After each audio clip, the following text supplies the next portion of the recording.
ঈদের দিন কত মেহমান, সবাই নতুন পোশাক পরে বাড়িতে ঘুরে, কত সুন্দর দৃশ্য। তোর মায়ের জন্য নতুন শাড়ি কিনলাম, নতুন জুতা কিনলাম।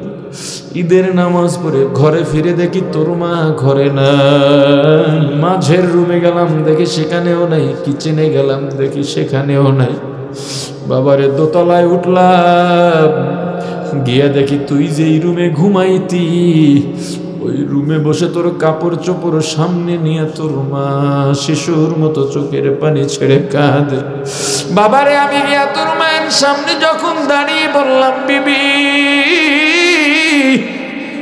আজকে ঈদের দিন, আনন্দের দিন, কেন নতুন পোশাক পরো নাই, কেন কাঁদো?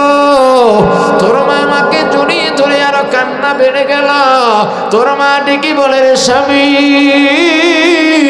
সন্তান গর্ভে ধারণ করেছি আমি, আপনি কি বুঝবেন? আমার সন্তান 4টা বছর আমার কাছে নাই, নিজে একটু খাওয়াইয়াও দিতে পারি নাই, মা ডাকো শুনতে পারি নাই। ওরে স্বামী, ওই সন্তান আজকে ঈদের দিন লন্ডন বসে কি করে আমি জানি না। ওখানে তো বসে থাকতে যায় নাই, কাজের মধ্যে লিপ্ত হতে গিয়েছে, কাজ করতে গিয়েছে। আমার সন্তানকে রেখে ঈদের আনন্দ করতে পারি না। ওরে বাবা, তুই যেদিন ফোন দিয়েছিস ওদিন থেকে তোর মা ঘুমায় না, তোর মা খায় না। আজকে যখন ফোন দিলি তোর মা সারা রাত পিঠা বানাইছে তোর জন্য, কত আয়োজন করেছে নিজের হাতে তোর জন্যে, কত ডিজাইনের কত কিছু বানিয়েছে রে বাবা, কত আয়োজন। আজকে যখন ফোন দিয়া বললি আমি আসতেছি, তোর মায়ের আনন্দ কে দেখবে? আমি ছাড়া তো কেউ দেখে নাই তোর মাকে এত খুশি কোনোদিন দেখি নাই। বাবারে, তোর মাকে কি জবাব দেব বল? মৃত সন্তানকে অ্যাম্বুলেন্সে উঠাইয়া বাবা রওনা দিছেন বাড়ির দিকে। মা দরজায় গাছের আড়াল থেকে তাকিয়ে দেখলেন একটা গাড়ি আসতেছে। এই রোডে তো গাড়ি ঢোকে না, নিশ্চয় আমার সন্তান গাড়ি নিয়ে আসছে। আনন্দে ঘরের মধ্যে একটা দৌড় দিছে, সন্তানদের ডাক দিছে, আয় আয়, তোদের ভাই গাড়ি নিয়ে চলে এসেছে, একটু ইস্তেকবাল করা দরকার।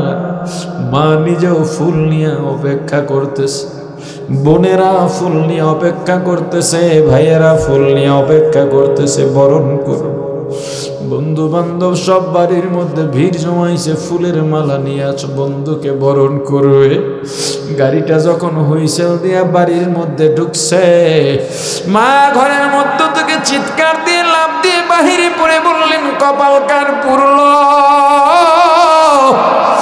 আমার বাড়ি অ্যাম্বুলেন্স কেন? অ্যাম্বুলেন্সের দরজা খুলে তাকিয়ে দেখে কলিজার টুকরা সন্তান রক্তমাখা অবস্থায় ঘুমিয়ে গেছে। মা সন্তানকে ধরে ডাকেন আর বলে, নুরে বাবা, কতটা দিন ধরে তোর জন্য অপেক্ষা করতেছি, একবার মা বলে ডাক দিবি রে বাবা। ওরে বাবা, এই জায়গা তোর জন্য না, নতুন চাদর বিছাইছি, নতুন বালিশের কভার। বোনেরা কাঁদে আর বলে, ওরে ভাই, গরম পানি বসাইছিলাম তোমার ক্লান্তি দূর করার জন্যে, ওই পানি দিয়েই যে তোমার শেষ গোসল হবে বুঝি নাই, বুঝি নাই। ওরে সিলেটের আল্লাহর গোলাম, কতদিন জানি মারা যাবো জানি না, জানি না। এই দুনিয়ার সময় বেশি দিন নাই, বেশি দিন নাই, মরা লাগবে কেন বোঝো না রে বাবা? দুনিয়ার জন্য ইবাদতে তাড়াহুড়া করবা না, দুনিয়ার জন্য আল্লাহর গোলামিতে তাড়াহুড়া করবা না, দুনিয়ার জন্য আমলের মধ্যে ত্রুটি করবা না। নামাজে যখন দাঁড়া যায়, রুকুতে গিয়া কি বলি জোরে বলেন, সুবহানা রাব্বিয়াল আযীম।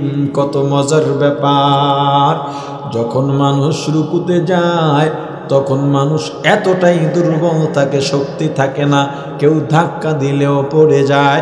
ওই জায়গায় গিয়ে আল্লাহর শক্তির ঘোষণা দিলাম, সুবহানা রাব্বিয়াল আযীম। ওগো আল্লাহ তুমি তো মহাপবিত্র এবং শক্তিধর, এত শক্তি তোমার চাইতে বড় শক্তিওয়ালা পৃথিবীতে আর কেউ নাই। এরপরে আবার দাঁড়াই কি বলে, সামি আল্লাহু লিমান হামিদা। এরপরে কি বললাম, আল্লাহ যারা প্রশংসা করেছে আল্লাহ তাদের প্রশংসা শুনেছেন।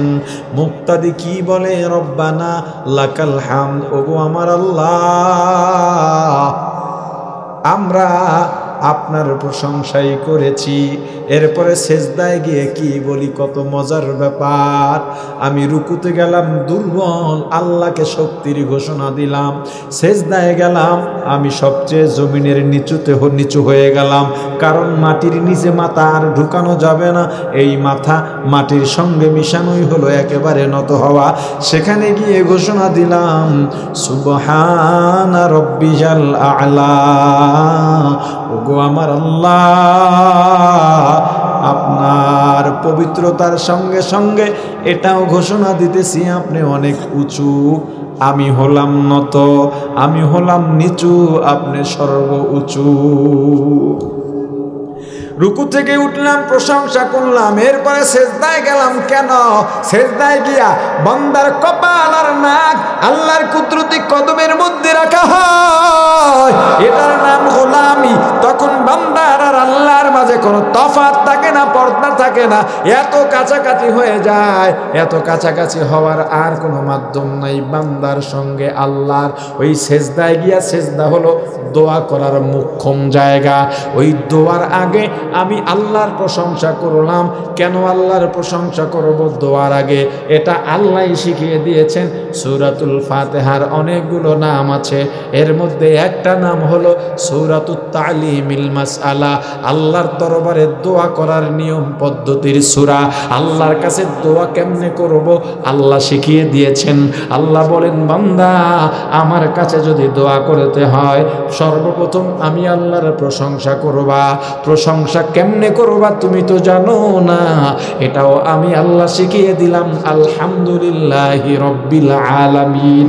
অতএব নামাজের মধ্যে যখন দোয়ার জায়গায় চলে যাব, সেজদায় যাওয়ার আগে আল্লাহর প্রশংসা করে গেলাম।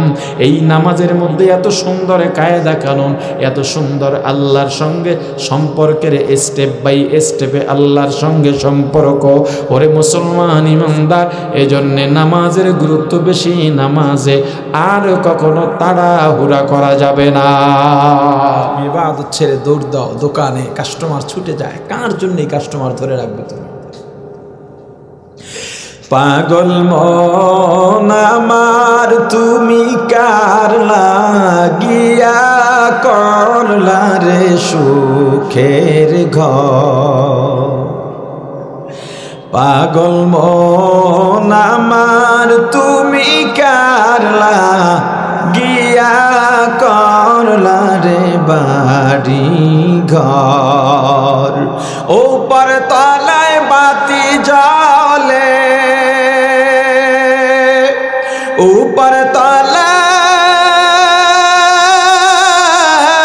বাতি জ্বলে, নিস্তলাতে অন্ধকার তুমি কারলা গিয়া করলা রে সুখের ঘর।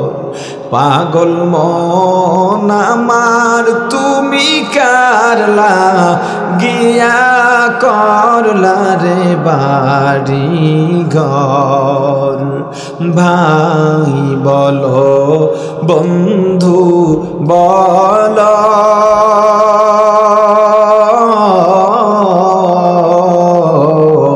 নয়তো কেউ আপন তোমার। ভাই বলো বন্ধু বলো, নয়তো কেউ আপন তোমার। দু চারটা দিনকে দেখে হো, দু চারটা দিন কে দেখে হো, রাখবে না যে খোঁজ খবর তুমি কারলা গিয়া করলা রে সুখের ঘর। পাগল মন আমার তুমি কারলা গিয়া করলা রে বাড়ি ঘর। দুদিনের এই রংতা মাশা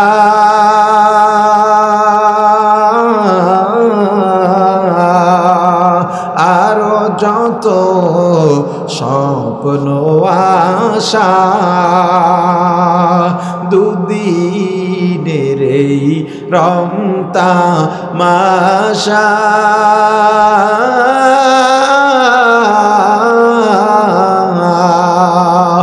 আরো যত স্বপ্ন আশা সব আয়োজন বৃথা যাবে, সব আয়োজন বৃথা যাবে। শেষ ঠিকানা মাটির ঘর তুমি কারলা গিয়া করলা রে সুখের ঘর। পাগল মন আমার তুমি কারলা গিয়া করলা রে বাড়ি ঘর। ক্ষমতায় আর বাড়ি গাড়ি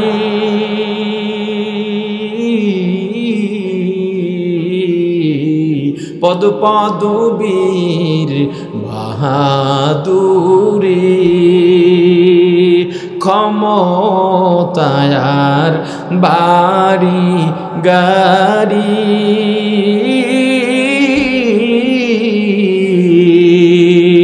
পদ পদবীর বাহাদুরি আজরাইলের পড়লে থাবা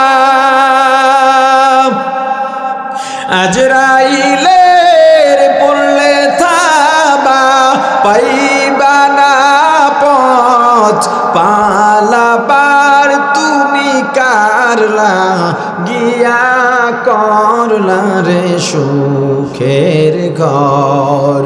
পাগল মন আমার তুমি কারলা গিয়া করলা রে বাড়ি ঘর।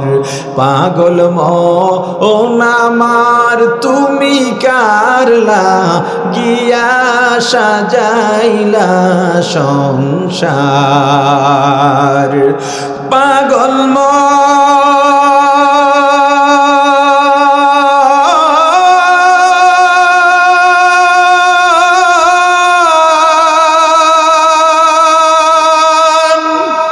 ওরে ও পাগল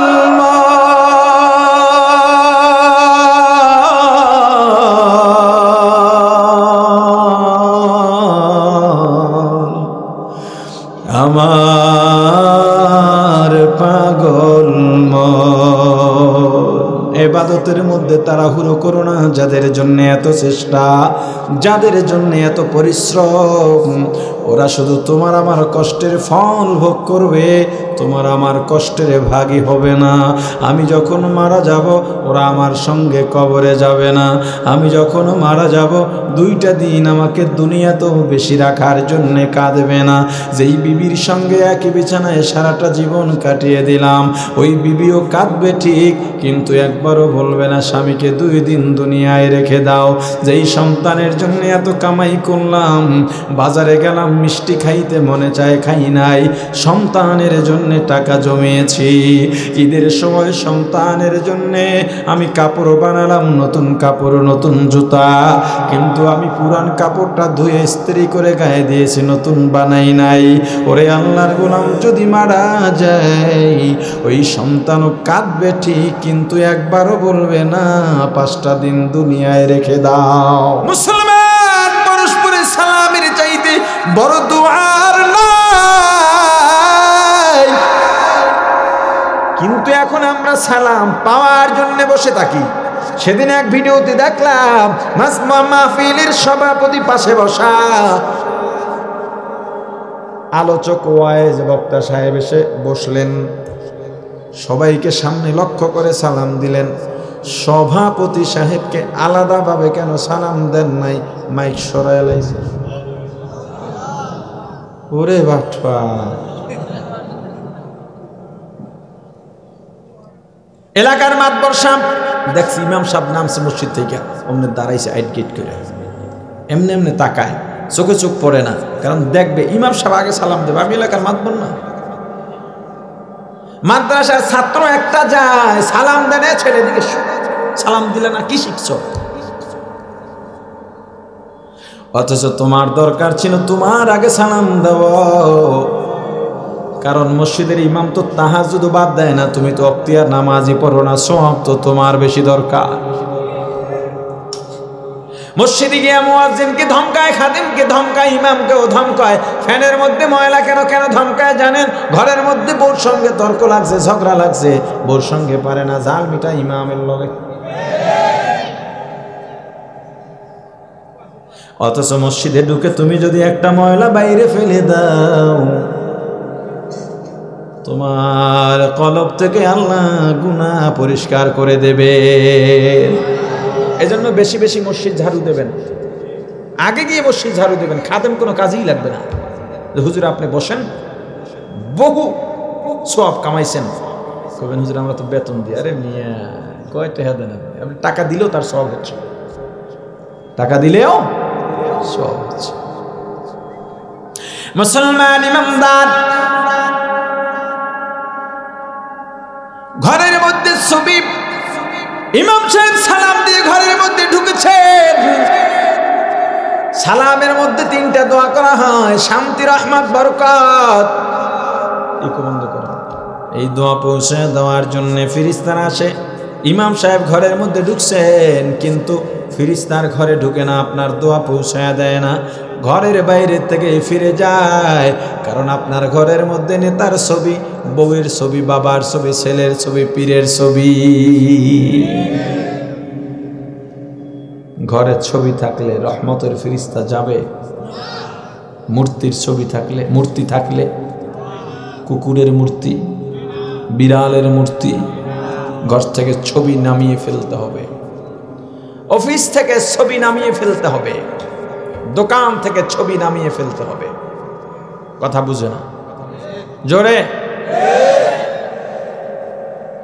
সাবধান। মুসলমান ইমানদার, আল্লাহর দরবারে নামাজের মধ্যে স্বীকারোক্তি দিলাম, ইয়্যাকা না'বুদু ওয়া ইয়্যাকা নাস্তাঈন। আল্লাহ আমরা আপনারই গোলাম, কারণ আপনি আমাদেরকে দুনিয়ার মধ্যে পাঠাইছেন আপনার গোলামি করার জন্য, শিরিক করতে নয়।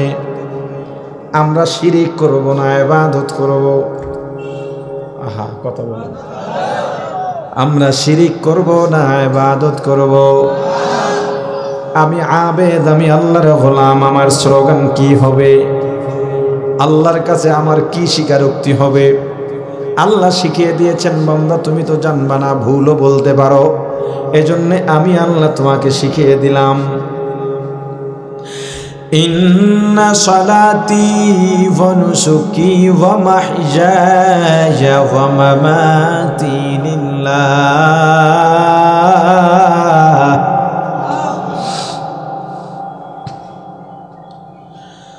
ওয়া মাহইয়ায়া ওয়া মামাতি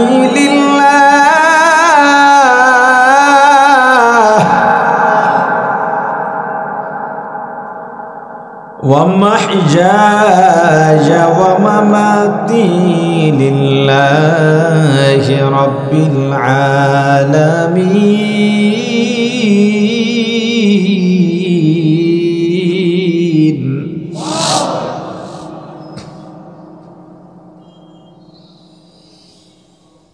قل إن صلاتي ونسكي ومحياي ومماتي لله رب العالمين.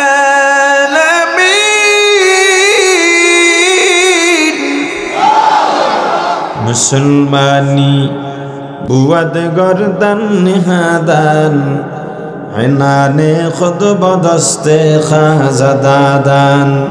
তোমার আমার স্লোগান হবে আল্লাহ। আমার জীবন, আমার মরণ, আমার তাকওয়া, আমার পরহেজগারি, আমার নামাজ, আমার কুরবানি, আমার রোজা, আমার ইবাদত, আমার আয়, আমার ব্যয়, আমার দোকানদারি, আমার পদ পদবি, আমার রাজনীতি, আমার অর্থনীতি, আমার দুনিয়ার যা কিছু আছে সব হবে কার জন্যে? এটার নাম গোলাম, এটার নাম ইবাদত। আল্লাহ ইবাদত করার জন্য দুনিয়াতে পাঠিয়েছেন, আল্লাহর গোলামি করার জন্য পাঠিয়েছেন। এই ইবাদতের প্রকার ভেদ আছে। ফরজ ইবাদত, ওয়াজিব ইবাদত, সুন্নতে মুআক্কাদা, সুন্নতে জায়েদা, নফল, মুস্তাহাব। আকীদার দিক থেকে এক নম্বরে ঈমান, নির্ভেজাল ঈমান, শিরক মুক্ত ঈমান, তাওহীদ, রিসালাত। ইবাদতের দিক থেকে এক নম্বরে ফরজ। আর ইবাদতের মধ্যে সব থেকে গুরুত্বপূর্ণ ইবাদতের নাম হলো নামাজ। এই কমিটির কারা কারা আছো ভাইয়েরা, যুবকরা সামনে আসো। আমার আল হাদিস সংগঠনের খেদমতে কোরআন পরিষদ, এই বাইরে নিচে দ্রুত করো, আসো।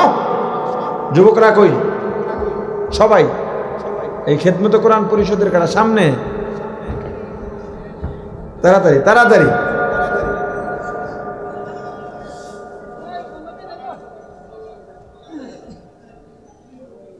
বুড়া যারা যুবক, বুড়া যুবক আছে তারাও আসেন।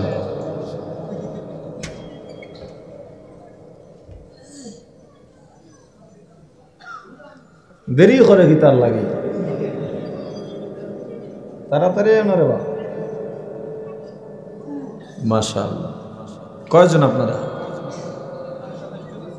কতজন? 27 জন। এখানে আছে কয়জন? এই এই আপনারা কয়জন উঠলেন কেন? আচ্ছা আমার একটু জবাব দিয়ে বলেন, উঠছেন কিল্লি উঠছেন?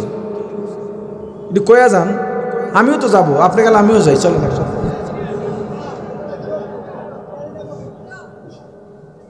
আশ্চর্য ব্যাপার, দোয়ার আগে আমরা যাব না ইনশাল্লাহ বললে অনেক বড় গুনাহ হবে, বললেন না খবরদার। যারা দাঁড়ায় রয়েছে কয় হুজুরে যতই বলছে বসি নেই, জিততে গেছি, পিছনতে জামুগা দেখতো না, ডাকও দিতে পারতো না। একজন উঠবেন, আমি উঠে যাবার বলে যাবো, ওনার জন্য আমি চলে যাচ্ছি। আমি আসছি কোথার থেকে, চিল্লাইতেছি এখানে, মাথা ঘুরে পড়ে যেতে চায় অবস্থা। আমারে বসায় রেখে সে আগে যাবে, কি ব্যস্ত মানুষ।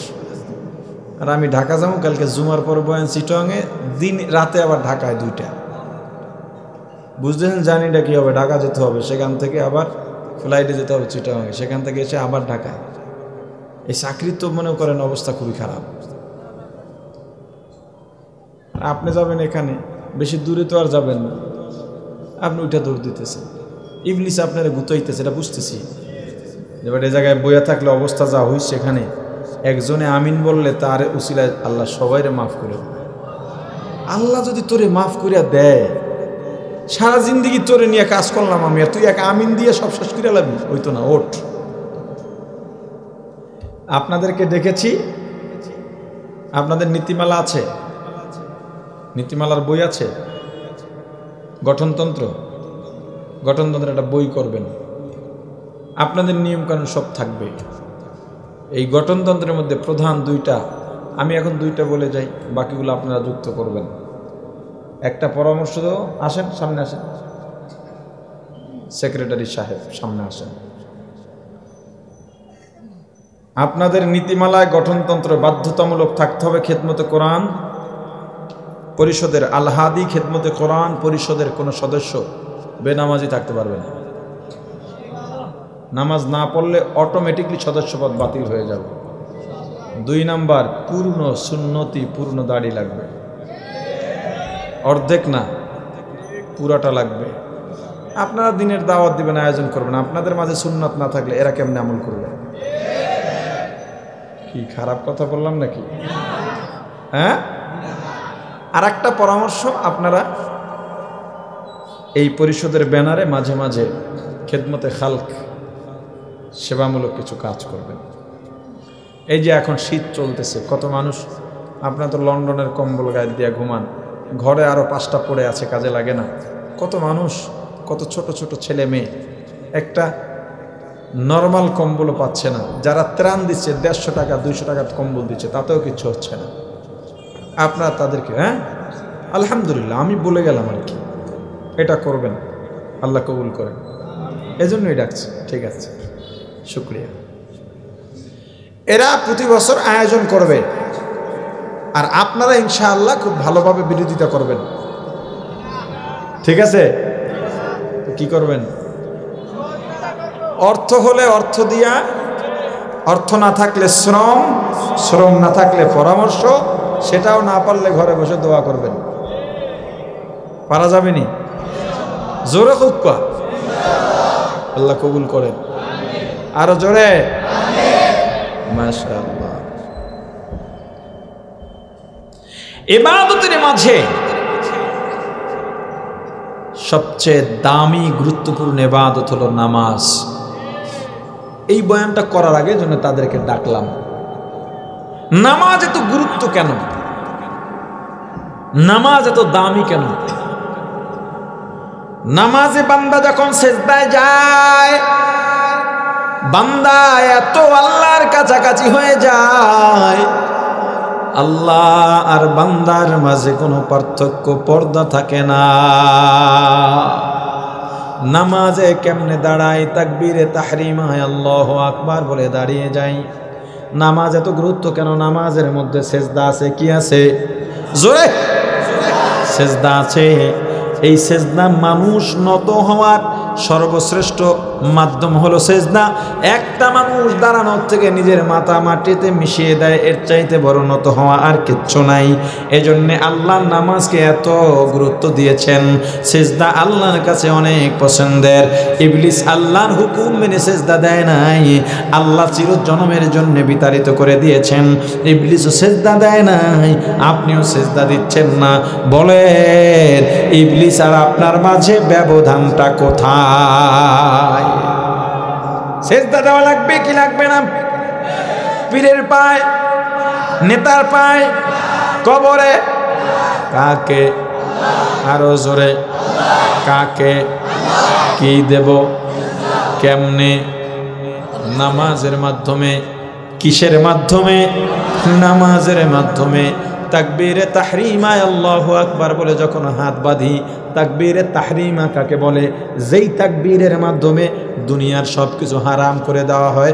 এখন আমি আর আমার আল্লাহ, আমার আর আল্লাহর মাঝে দ্বিতীয় তৃতীয় জন কেউ নাই। قال النبي صلى الله عليه وسلم أن تعبد الله كأنك تراه فإن لم تكن تراه فإنه يراك। আমি আর আল্লাহর মাঝে এতটাই এখন সম্পর্ক গড়ে গেছে, আমি যখন নামাজে দাঁড়িয়ে গেলাম আমি আল্লাহকে দেখতেছি। যদি আমি আল্লাহকে দেখতে নাও পাই, আল্লাহ আমাকে দেখতেছে। নামাজের রুকুতে গেলাম, রুকুতে গিয়ে কি বলি? এমনে নামাজ এত অবহেলা, এত তামাশা চলতেছে নামাজ নিয়ে। মসজিদগুলোতে যান, একটু দরজায় দাঁড়িয়ে থাকেন, ইমাম সাহেবের সালাম ফিরাবার পরে নামাজের স্টাইল কত প্রকার ও কি কি। সেজদায় যায়, এক সেজদা দিয়ে আর এক সেজদা দিয়ে উঠে সোজা হয়ে বসতে হবে এবং এক তসবিহ পরিমাণ স্থির হয়ে বসে থাকতে হবে। এত সময় নাই তো, ব্যস্ত মানুষ। এই জন্যে মাথা উঠে সোজা করে বসা তো দূরের কথা, সেজদা দেওয়া আছে, একটু উঠে গেলে হাতে ঘষা মারে, আবার সেজদায় যায়। মাথা উঠেছে একটু, এরপর ঘষা দেয়, কথা বলে না। রুকুতে যায়, পায়জামা থাক লুঙ্গি টান দিয়ে খাড়ায়, রুকুর থেকে আর ওঠে না, ওই লুঙ্গি টান দিয়ে ডাইরেক্ট ওই নোয়ার থেকেই সেজদায় যায়। মিলায়া দেখেন, মিলায়া দেখেন। ইমাম সাহেবের খুতবা শুরু হয় নাই, আমার তো জানাই আছে খুতবার শেষে 2টা বাক্য আছে, এই 2টা বাক্য পড়ার পরে খুতবা শেষ। একটা হইল ফাযকুরুনি আযকুরুকুম ওয়াশকুরুলি ওয়ালা তাকফুরুন, আর একটা কি? ওয়ালা যিকরুল্লাহি তাআলা আ'লা ওয়া আযমা ওয়া আকবার। এটা হুজুরে যখন বলা কেবল শুরু করে, বাক্যটা এখনো বলে নাই, কেবল শব্দ শুরু হয়েছে, ওদিকে মুক্তাদিরা সব খারাপ হয়ে গেছে। তা আমি একদিন জুমার খুতবায় ফাযকুরুনি আযকুরুকুম ওয়াশকুরুলি ওয়ালা তাকফুরুন ক্বালা আন-নবিয়্যু সাল্লাল্লাহু আলাইহি ওয়াসাল্লাম, যখনই ক্বালা আন-নবিয়্যু বলতেছি এরা তো খারাপ হয়ে গেছে, আমি তো খুতবা চালাইতেছি।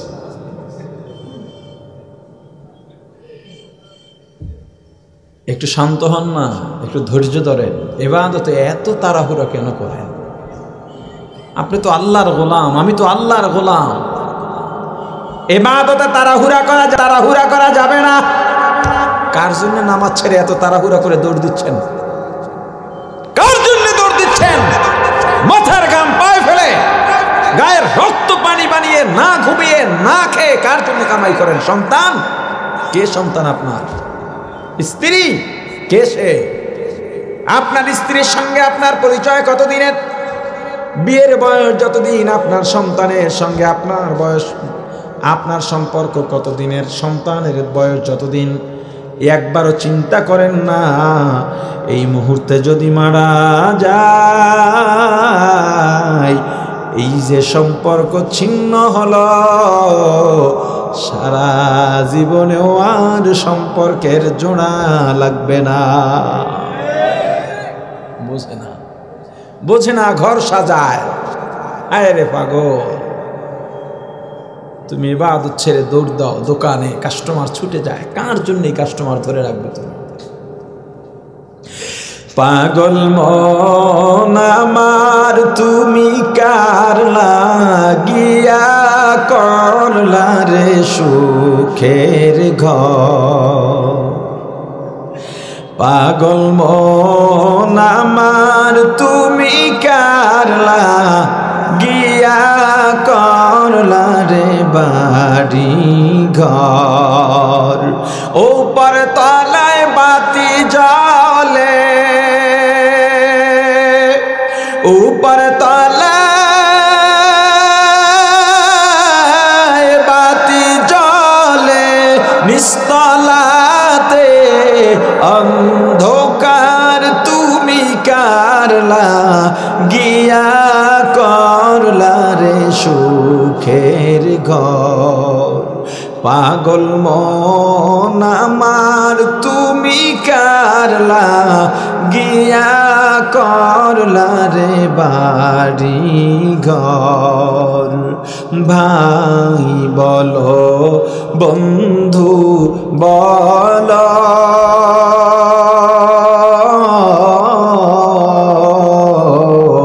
নয়তো কেউ আপন তোমার। ভাই বলো, বন্ধু বলো, নয়তো কেউ আপন তোমার। দু চারটা দিনকে দেখে হো, দু চারটা দিন কে দেখে হো, রাখবে না যে খোঁজ খবর, তুমি কারলা গিয়া করলা রে সুখের ঘর? পাগল মন আমার, তুমি কারলা গিয়া করলা রে বাড়ি ঘর? দুদিনের এই রং তামাশা,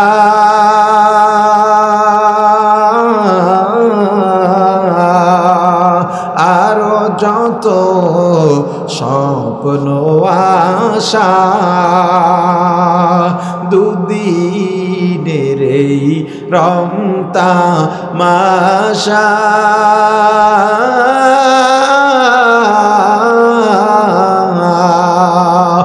আরো যত স্বপ্ন আশা,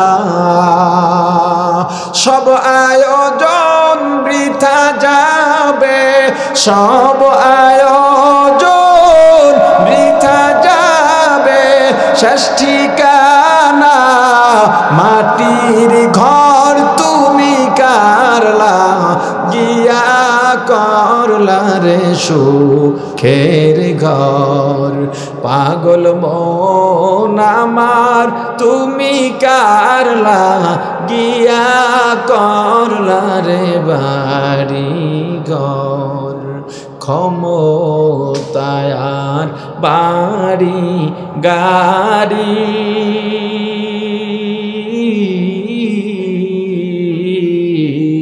পদ পদবীর বাহাদুরি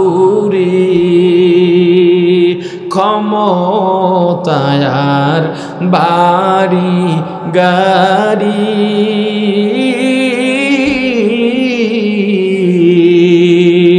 পদ পদবীর বাহাদুরি আজরাইলের পড়লে থাবা আজরাইলের পড়লে থাবা পাইবা না পথ পালাবার তুমি কারলা গিয়া করলা রে সুখের ঘর পাগল মন আমার তুমি কারলা গিয়া করলা রে বাড়ি ঘর পাগল মন আমার তুমি কারলা গিয়া সাজাইলা সংসার পাগল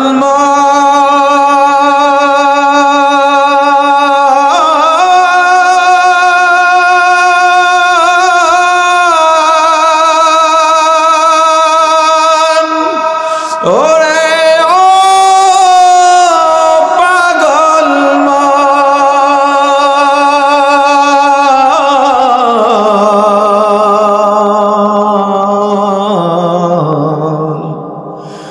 আমার পাগল ইবাদতের মধ্যে তাড়াহুড়ো করো না। যাদের জন্য এত চেষ্টা, যাদের জন্য এত পরিশ্রম, ওরা শুধু তোমার আমার কষ্টের ফল ভোগ করবে, তোমার আমার কষ্টের ভাগী হবে না। আমি যখন মারা যাব ওরা আমার সঙ্গে কবরে যাবে না।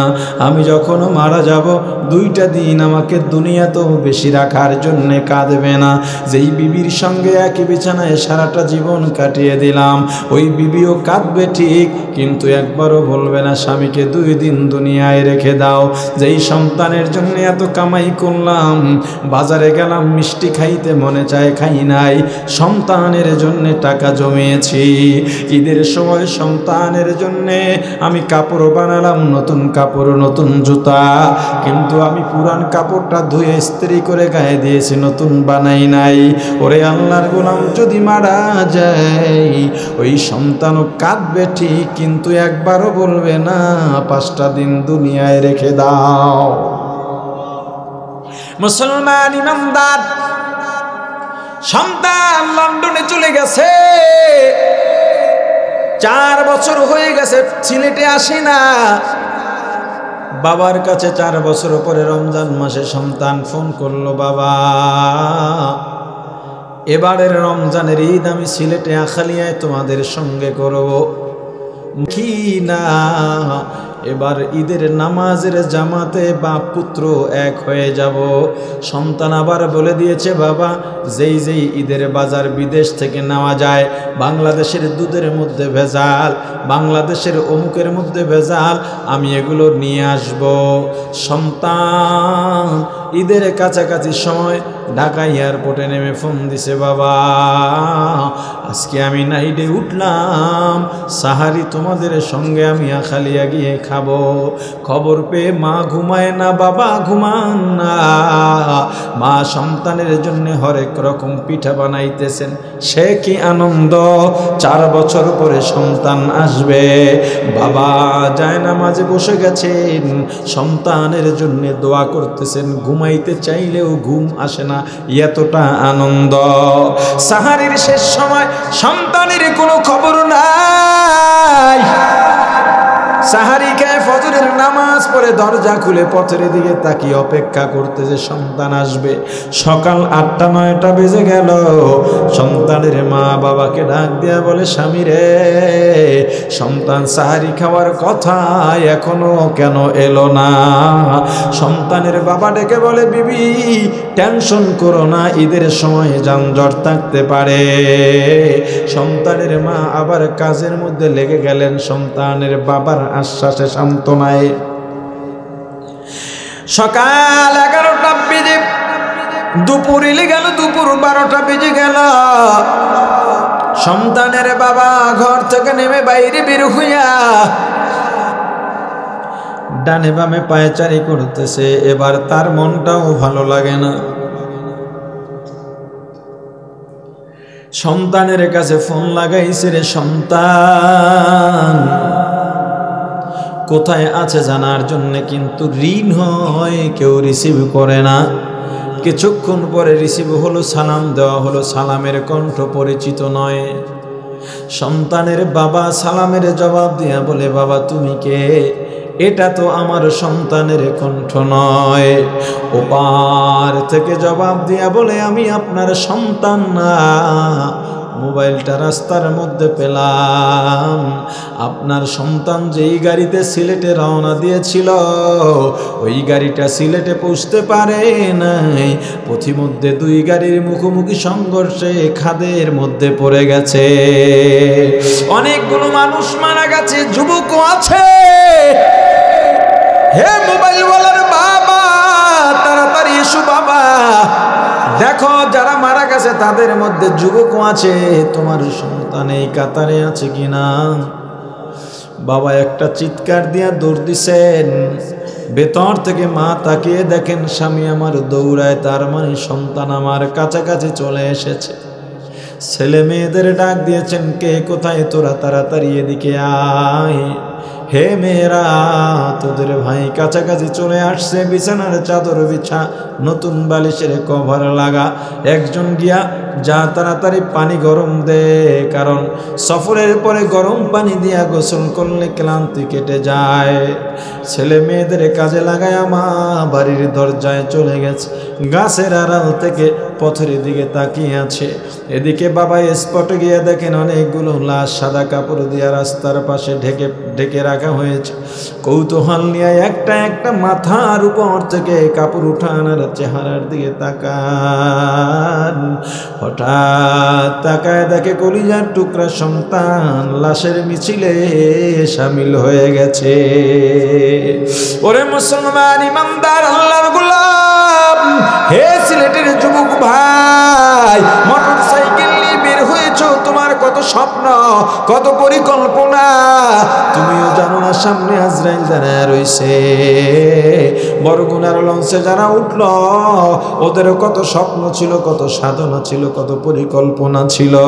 লঞ্চ থেকে নেমে এই কাজ করবে, এটা করবে, সেটা করবে, কিন্তু ওরা জানতো না ওই লঞ্চের মধ্যে পুড়ে অস্তিত্ব বিলীন হয়ে যাবে। ওরে আল্লাহর গোলাম, কোন দিন মারা যাব তুমিও জানো না, আমিও জানি না। সন্তানের বাবা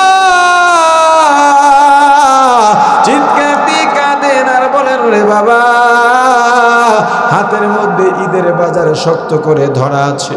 ওরে বাবা, ঈদের বাজার নিয়ে আইলি, তুই কেন বাড়ি পর্যন্ত পৌঁছিলি না? ওরে বাবা, তোর মাকে আমি কি জবাব দিব বল? বাবারে, 4টা বছর বাড়িতে নাই। তুই যেদিন বাড়ি থেকে রওনা দিয়ে চলে গেলি, তোর মা ওই যে খাওয়া দাওয়া বন্ধ করেছে, আজ পর্যন্ত ভালো করে একবেলা খায় নাই রে বাবা। কত রাত, হঠাৎ দেখি তোর মা বিছানায় নাই। খুঁজতে খুঁজতে গিয়া দেখি তোর মা দরজা খুলে বাহিরে গিয়া তোর পথের দিকে তাকিয়ে তাকিয়ে কাঁদতেছে রে বাবা। ওরে বাবা, কত রাত তোর মা যায় নামাজ বিছিয়ে তোর জন্য নামাজ আদায় করতে করতে, দোয়া করতে করতে, তেলাওয়াত করতে করতে নির্ঘুম রাত্রটা কাটিয়ে দিয়েছে রে বাবা। 4টা ঈদে বাড়িতে আসো নাই, 4টা বছর বাড়িতে আসো নাই, 4 বছরে 8টা ঈদ। ঈদের দিন কত মেহমান, সবাই নতুন পোশাক পরে বাড়িতে ঘুরে, কত সুন্দর দৃশ্য। তোর মায়ের জন্য নতুন শাড়ি কিনলাম, নতুন জুতা কিনলাম। ঈদের নামাজ পড়ে ঘরে ফিরে দেখি তোর মা ঘরে নাই। মাঝের রুমে গেলাম দেখি সেখানেও নাই, কিচেনে গেলাম দেখি সেখানেও নাই। বাবারে দোতলায় উঠলাম, গিয়া দেখি তুই যেই রুমে ঘুমাইতি ওই রুমে বসে তোর কাপড় চোপড় সামনে নিয়ে তোর মা শিশুর মতো চোখের পানি ছেড়ে কাঁদে। বাবারে আমি গিয়া তোর মায়ের সামনে যখন দাঁড়িয়ে বললাম, বিবি আজকে ঈদের দিন, আনন্দের দিন, কেন নতুন পোশাক পরো নাই, কেন কাঁদো? তোর মা আমাকে জড়িয়ে ধরে আরো কান্না বেড়ে গেল। তোর মা ডেকে বলে, রে স্বামী, সন্তান গর্ভে ধারণ করেছি আমি, আপনি কি বুঝবেন? আমার সন্তান 4টা বছর আমার কাছে নাই। আমার সন্তান যখন ভূমিষ্ঠ হলো প্রসব বেদনায় আমি বেহুশ হয়ে গেলাম।